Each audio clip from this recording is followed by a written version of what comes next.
AI Security Newsletter, December 2025. The link is in the description. So this month really felt like a turning point, you know? It's like we've officially moved past the theoretical what-ifs and are now seeing practical, weaponized AI exploits popping up in actual live production environments.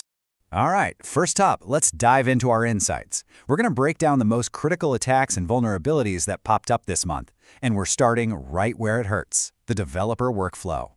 So first on the list is a new attack pattern that IDEsecurity discovered, and they're calling it prompt-pound. So get this.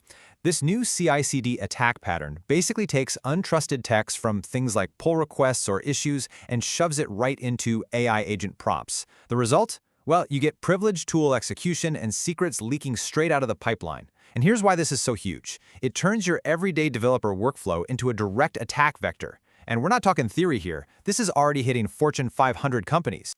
Okay, staying in the developer's world for a minute, let's talk about a totally new vulnerability class that's been dubbed IDEsaster.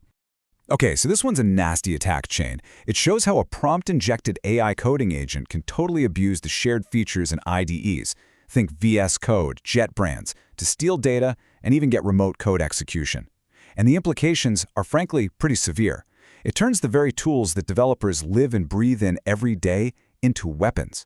This really drives home the point that we need a secure for AI redesign for IDEs like yesterday. All right, moving on from the dev tools to the platforms themselves, there's a critical vulnerability in Langflow that you need to know about. It's CVE 2025-34291.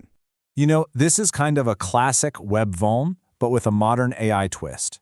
You've got permissive cores and no CSRF protection, and that combination allows for a complete session hijack, which, you guessed it, can be escalated to RCE.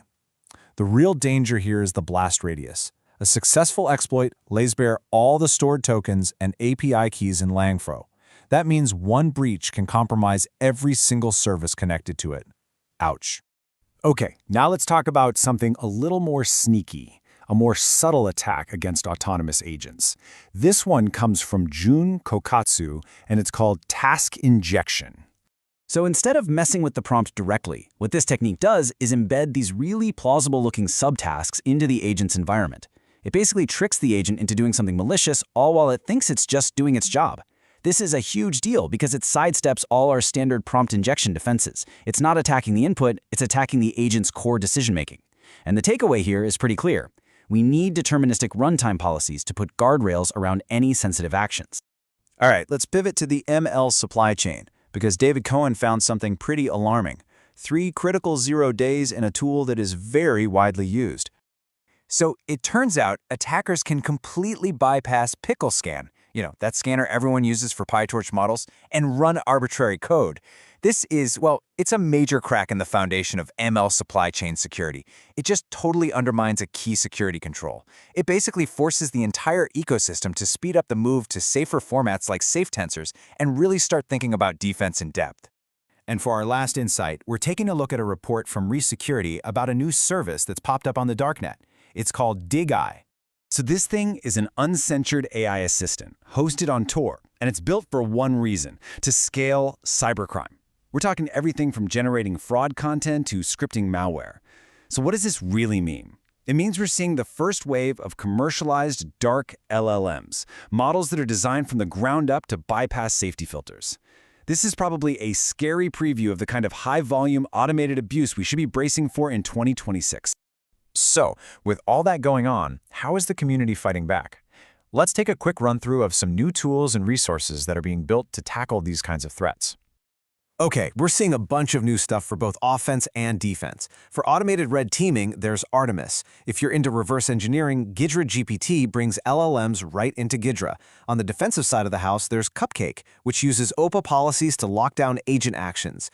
We've also got new scanners, MCUP Scanner for the Model Context Protocol, and Open grep rules to catch prompt injection in GitHub Actions. And finally, AIR's Dashboard is a new console for managing all your red team ops.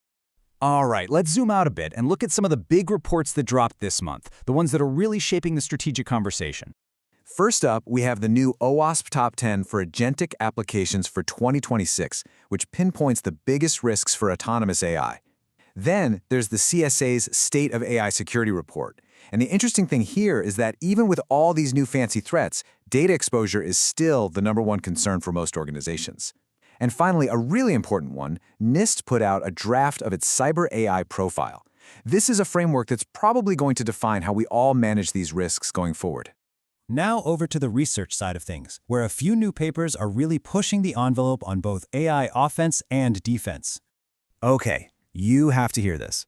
One standout paper put AI agents head-to-head with human pen testers, and the Artemis agent actually outperformed 9 out of 10 of the humans in a live enterprise test. Wow. Then there's a paper on Stack, which is a really clever attack that chains together a bunch of seemingly harmless Tootle calls to pull off something malicious.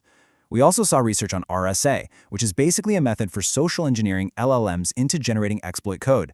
And lastly, a huge survey on AI deception that really formalizes it as a core safety problem we need to solve. And if you're more of a visual learner, we've got a few video presentations from this month that are definitely worth your time. First, the dark side of MCP. It's an absolute must-watch if you want a critical look at the security of the Model Context Protocol. Next, for a fantastic high-level offensive view, you've got to see Jason Haddock's talk, Attacking AI, the New Frontier. And if you want to get practical, check out From Benchmarks to Breaches. It's packed with great insights on how to actually scale offensive security for AI. Phew. Okay, so that covers the big highlights from what was a really busy month in AI security. Of course, this is just the tip of the iceberg, so make sure you read the full newsletter for the complete list of links and all the other items we couldn't get to. And hey, if you want to stay plugged in all month long, make sure to follow the AI security community on Twitter, join the AI security group over on LinkedIn, and definitely check out the awesome AI security project on GitHub. Thanks for watching.